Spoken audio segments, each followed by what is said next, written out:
श्रीमद् भगवद गीता के पास आपके हर प्रश्न का उत्तर है। चाहे आपकी कोई भी परेशानी हो, कोई भी इच्छा हो, श्रीमद् भगवद गीता आपके हर प्रश्न का उत्तर देती है, आपकी हर समस्या का हल देती है। चाहे वो परेशानी आपके मन की हो या धन की हो या आपके शरीर की हो या आपके रिश्तों की हो, आपको अपनी हर समस्या का उत्तर श्रीमद् भगवद गीता में जरूर मिलेगा। आज हम उसी श्रीमद् भगवद गीता के ऐसे 11 अनमोल उपदेश आपको बताएंगे जो आपकी पूरी जिंदगी बदल देंगे। बस आप इन बातों को वीडियो के अंत तक ध्यान से सुनिए। जो भी व्यक्ति इस वीडियो को अंत तक सुनेगा उसे अपनी जिंदगी, उसे अपनी हर परेशानी का हल अवश्य मिलेगा। उसे अपनी जिंदगी में जो कुछ भी चाहिए वो उसे जरूर मिलेगा। श्रीमद् भगवद गीता का सबसे पहला उपदेश यही है कि कोई अगर आपका अपना है या कोई आपसे बड़ा है तो उसका अपने प्रति गलत व्यवहार कभी भी सहन नहीं करना चाहिए। ये गीता का उपदेश हमारी जिंदगी से भी जुड़ा है। हम भी अपने मन की अधिकतर तकलीफों को ये सोचकर जिंदगी भर सहते रहते हैं कि ये तो मेरा अपना है, ये तो मेरा बड़ा है, इसको हम कैसे कुछ कह सकते हैं। हम अगर नहीं सहेंगे, कुछ कह देंगे तो हमारे रिश्ते ही खराब हो जाएंगे, हमारे रिश्ते ही समाप्त हो जाएंगे। पर सोचने की बात यह है कि उस व्यक्ति को आप अपना कैसे मान सकते हैं जो आपकी तकलीफों की वजह हो। अपना तो वो होता है जो हमारी तकलीफों को दूर कर दे। तो गीता का ये उपदेश है कि किसी को भी अपना फायदा मत उठाने दो, किसी को भी खुद पर जुल्म मत करने दो, क्योंकि आप जितना सहेंगे लोग आपको उतना सहने के लिए और मजबूर करेंगे। गीता का पहला अध्याय जिसका नाम अर्जुन विषाद योग और दूसरा अध्याय जिसका नाम सांख्य योग है, उसके आरंभ में अर्जुन ने श्री कृष्ण के आगे अपना दुख प्रकट किया है कि हे केशव, मैं कौरवों से कैसे युद्ध कर सकता हूं, ये सब तो मेरे अपने ही हैं। मैं कैसे भीष्म पितामह और द्रोणाचार्य से युद्ध करूंगा, क्योंकि वो दोनों मेरे पूजनीय हैं। इसलिए इन गुरुजनों को मारने से तो अच्छा है मैं भिक्षा के अन्न को खाकर अपने जीवन का गुजारा करूं।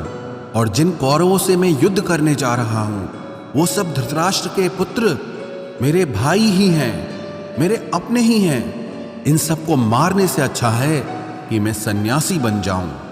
तो श्री कृष्ण ने अर्जुन से कहा कि यहां कौन अपना है और कौन पराया है। जो अधर्म करता है उसके साथ युद्ध करना तुझे मोक्ष और मुक्ति देगा।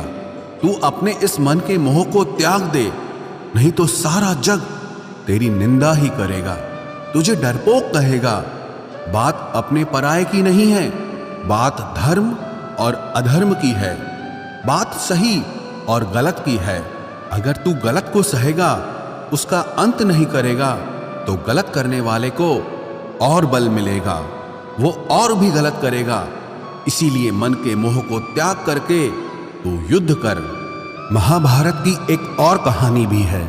जब अर्जुन के पुत्र अभिमन्यु की युद्ध में मृत्यु हो जाती है तब अर्जुन बहुत दुखी होता है, रोने लगता है। वो श्री कृष्ण से कहने लगा कि मेरा पुत्र अभिमन्यु मर गया है, मैं ये दुख बिल्कुल भी सहन नहीं कर सकता, मैं भी अपने आप को समाप्त कर लूंगा। फिर भगवान श्री कृष्ण उसे आत्माओं के लोक में लेके गए, जहां अभिमन्यु आनंद से बैठा हुआ था, क्योंकि उसने क्षत्रियोचित व्यवहार किया, इसलिए उसे उत्तम पद की प्राप्ति हुई। जब अर्जुन अभिमन्यु के पास रोते रोते पहुंचा, अपने पुत्र को देखकर अर्जुन बहुत प्रसन्न हुआ। उसे गले से लगाकर कहने लगा कि हे पुत्र, तेरे बिना तो मैं जी ही नहीं सकता, मैंने तो अपने जीवन की आशा का ही त्याग कर दिया है। तो अभिमन्यु कहने लगा कि आप कौन हैं? अर्जुन बोला, मैं तेरा पिता हूं, तू मेरा पुत्र है अभिमन्यु। तो अभिमन्यु कहने लगा कि कौन पिता कौन पुत्र, मेरे हजारों जन्म हुए हैं, किसी जन्म में आप मेरे पिता बनते हैं और किसी जन्म में मैं आपका पिता बनता हूं।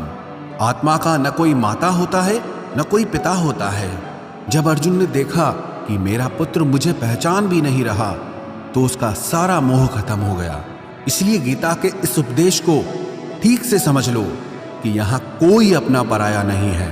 जो बुरे वक्त में तकलीफ के वक्त में हमारा साथ दे, सिर्फ वही हमारा अपना है, बाकी सब पराए हैं।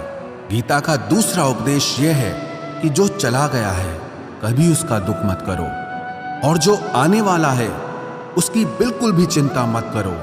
जब महाभारत का युद्ध चल रहा था तब अर्जुन ने श्री कृष्ण से कहा कि अगर यह युद्ध हुआ तो करोड़ों लोग मारे जाएंगे। जो सैनिक और योद्धा इस युद्ध में मारे जाएंगे उनकी स्त्रियों का क्या होगा, समाज कैसे आगे बढ़ेगा। और भी बहुत सी बातें अर्जुन ने विस्तार से कही हैं। तो भगवान श्री कृष्ण ने कहा, अशोच्यानन्वशोचस्त्वं प्रज्ञावादांश्च भाषसे गतासून अगतासूंश्च नानुशोचन्ति पंडिताः। श्री कृष्ण बोले, हे अर्जुन, तू बड़ी बड़ी ज्ञानियों जैसी बातें करता है, लेकिन जो सच में ज्ञानी होता है, वो जो लोग मर चुके हैं, जा चुके हैं या एक दिन जाने वाले हैं, उनकी चिंता नहीं करता है, उनका दुख नहीं करता है। तेरे हाथ में कुछ भी नहीं है, तू चाहकर भी कुछ कंट्रोल नहीं कर सकता। जीवन और मरण ये तो प्रकृति की नियति है। इसीलिए जो ज्ञानी होता है वो किसी के मरने पर भी रोता नहीं है। ज्ञानी जन ना ही बीते हुए कल का शोक करते हैं और ना ही आने वाले कल की चिंता करते हैं। इसीलिए जो होने वाला है वो होकर ही रहता है, और जो नहीं होने वाला है वो कभी नहीं होगा। ऐसा निश्चय जिसको समझ में आ जाता है, जिसकी बुद्धि में आ जाता है, उसे कभी कोई चिंता नहीं सताती, कोई दुख नहीं सताता। हमारे सारे दुखों का कारण ही यही है। या तो हम जो वक्त गुजर चुका है उसे सोच सोचकर परेशान होते रहते हैं, या भविष्य की चिंता कर करके खुद को बीमार कर देते हैं, नष्ट कर देते हैं। गीता का ज्ञान हमें यही सिखाता है कि ना तो हम बीता हुआ कल बदल सकते हैं और ना ही आने वाले कल पर कंट्रोल कर सकते हैं। हमारे हाथ में सिर्फ वर्तमान है, सिर्फ आज का ही पल है। हमारा 98% तनाव और चिंताएं भूतकाल और भविष्यकाल के बारे में सोचते रहने से होता है। हम हमेशा उसी में ही जीते रहते हैं, मगर वर्तमान में कभी नहीं जीते, इस पल को कभी नहीं जीते। जब आप वर्तमान का पूरा आनंद लेना सीख जाओगे, तभी आपकी जिंदगी से तनाव कम होगा, चिंताएं खत्म होगी। वर्तमान में जीना एक बहुत बड़ी उपलब्धि है। हमारे हाथ में भी सिर्फ आज का ही पल है। हमें जो भी करना है आज ही करना है। कभी भी ये सोचकर समय को नष्ट नहीं करना चाहिए कि अभी मेरे पास बहुत समय बचा है।